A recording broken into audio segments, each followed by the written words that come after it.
Good afternoon and welcome to Crest Ironhorse Railway update for August 5th, Tuesday. A little bit of groundwork going on up here this time. Started to do a little bit of work.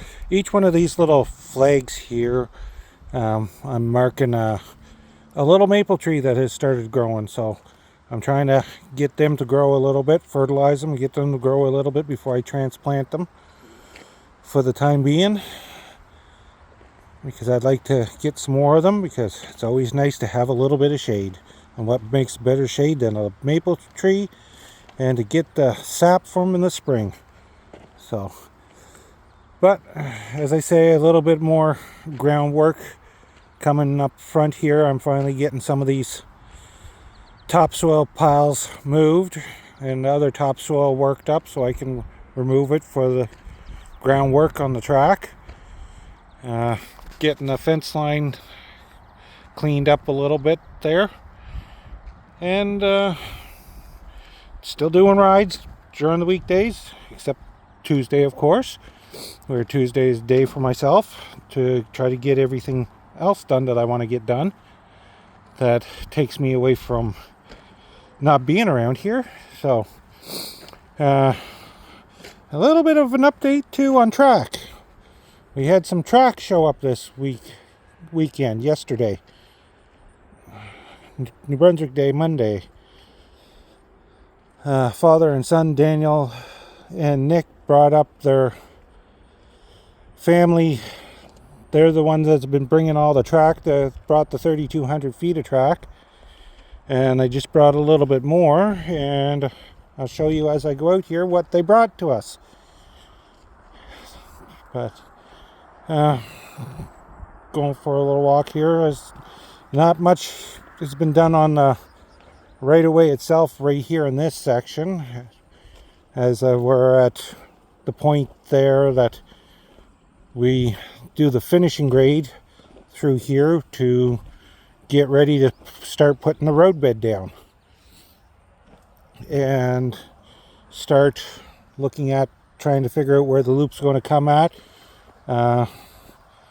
and where the switches are going to be placed to go into the oval, to go into the staging area or roundhouse, whichever you want to call it, also engine sheds and turntable. And over here will be a switch going off onto this side into the loading and unloading facility for bringing everybody's locomotives and cars in that they want to, when they want to come and run. And from what I've been hearing and getting good word from a lot of people, a lot of interest, is more and more people from further and away looking at being able to come here and run, and which is my main goal in the end, is for us to have people from further away to come and enjoy this, and just as much as the people local to be able to enjoy this and give rides. So, as I say, this is the main line here, and some of it I think is going to start looking at being double tracked, what you call double tracked, because we're figuring we might have more than enough track that we might be able to double track longer sections here than just little sidings for passing, for trains to pass one another. So,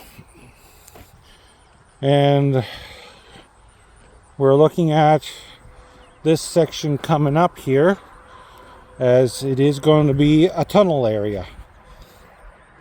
We're going to put a tunnel into this section right here, where it starts to go down in a little bit. So it wouldn't take much to put a couple of, when you get down so far, put up some sides and the roof over top of it, just to make a little tunnel, to make it interesting. So as we get out here, we'll see the I'm going to walk up to the top of the hill there, or the knoll, and show you the goodies that were brought for us this weekend. And a few decisions that were made over the weekend by a few of the live stream members, as we had a few discussions here. And we're looking at having our first live stream get together of maybe just people more than anything, coming up here at the end of this month, one of the 2 last weekends of the month. So it'll be either one Sunday or one Saturday will be closed, because we'll be having, or we may still be open, it all depends how the guys feel, but we may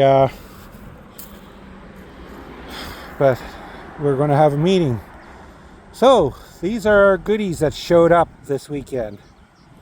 Our switches and switches.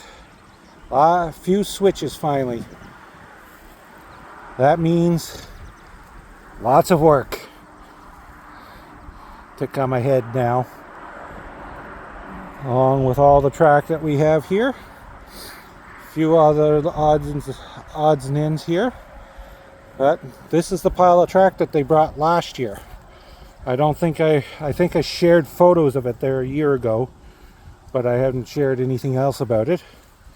But Daniel and Nick brought this stuff a little over a year ago. So lots and lots of track to go down. The next thing is the ties. We're going to go with wooden ties for the first little bit anyways, to get this down, and so we can get this down and get it running. And then we're going to switch over to, we're going to manufacture concrete ties and put them in, install them in after, when we go to change out the wooden ties when the time comes.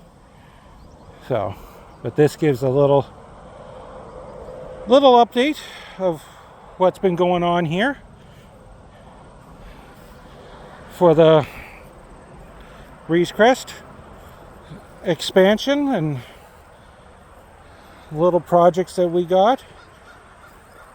So, as one of the guys said yesterday when he was here, he looks at the photos, but when he was here, photos do not do it justice, or the video does not do it justice, that the work that I have been putting in the meantime while everybody else is trying to get here.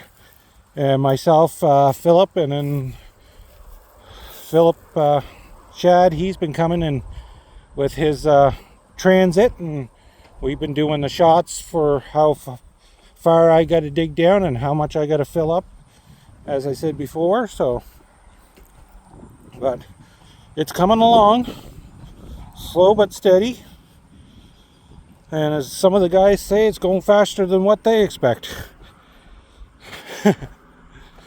To me, it's not fast enough, but that's just me. So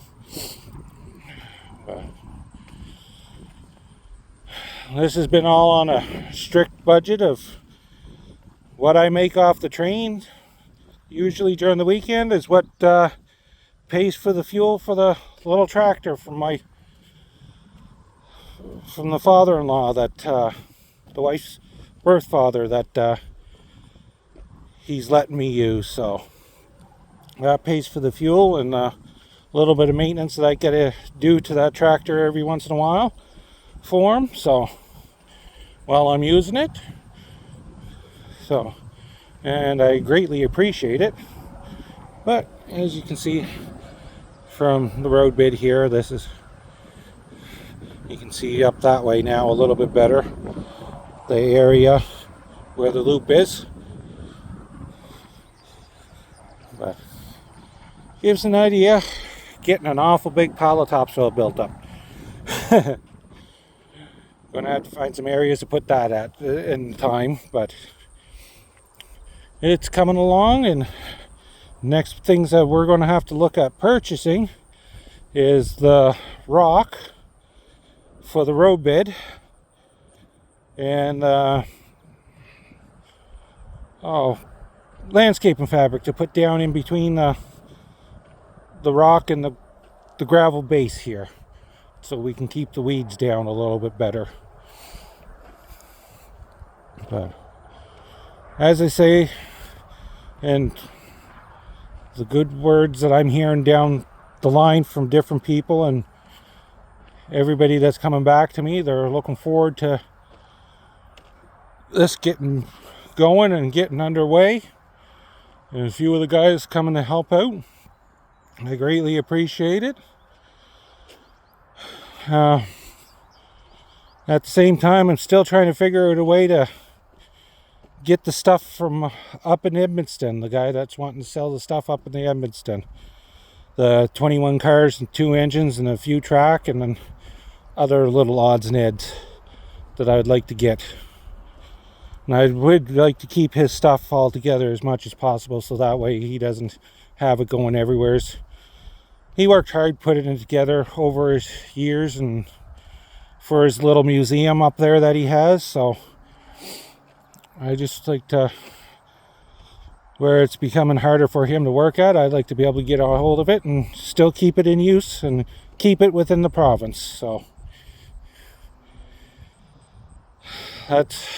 we're working at stuff underway, at stuff about that, looking at possible little fundraisers so that we can try to get that stuff and be able to bring it down here. And as I say, this, I don't want just to be a ride. I also want to have a little museum here, do history boards of the local railway and information that from here that we've had over the years. There used to be the Hampton and St. Martin's Railway that used to be here in Hampton. That we went from here, from Hampton, out through Barnesville, Titusville, Barnesville, out to, all the way out to St. Martin's. And then there was the Norton to Chipman line, which was CP. And it, as I said, went from Norton to Chipman.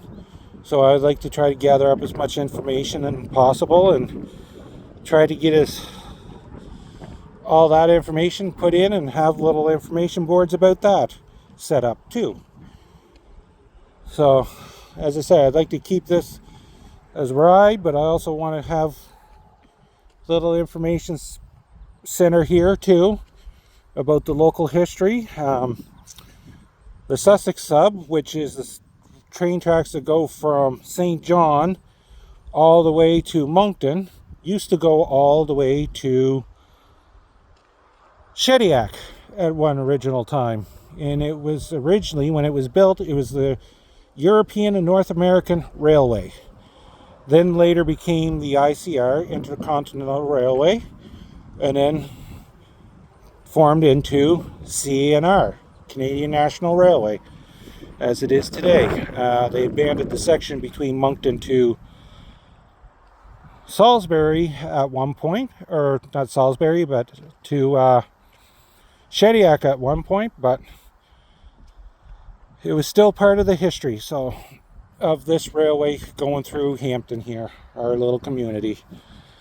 And it helped build this community along with the river and the river boats that used to go up and down one time too. So there's lots of history here when people take the time to learn about it. So, and as I say, the reservoir that's out back that I'm going to be going around is part of the railway history, because as I keep saying, that it used to feed the locomotives down in the town of Hampton for the water for the steam locomotives. So it's where they used to get the water, was from up here. So a little bit of rambling on this time, a little bit more information hopefully for you, and a little bit of history this time. So I'm going to be posting this to different groups again as much as possible on Facebook. You follow us on Facebook, BCIR, and there's also the New Brunswick Live Steamers Facebook page too that we formed. So anybody that's into the live steam themselves, that have their own trains and stuff, can join that page. And more than welcome to join that page and follow along on that page. This page here, the Breeze Crest Ironhorse Railway page, that's more for the public itself. And so I'd like to have everybody come over to join that. We're on TikTok. We're on a little bit. I try to post a little bit on Instagram, but not as much as what I do on TikTok or on Facebook here. And I'm, as I say, I'm uploading these videos now to YouTube too, starting to use that again. So you're more than welcome to check them out, follow them, like, and share. And I hope you guys have a great rest of your week after this New Brunswick Day long weekend that we had here in New Brunswick. So Nova Scotia was Naval Day, and the other provinces, they have their own civic holiday that they had just this past Monday, so up here in Canada. So anybody that's following from the States, greatly appreciate it. Look forward to see you when you do come, if you come. And we'll talk to you a little bit later. Bye-bye.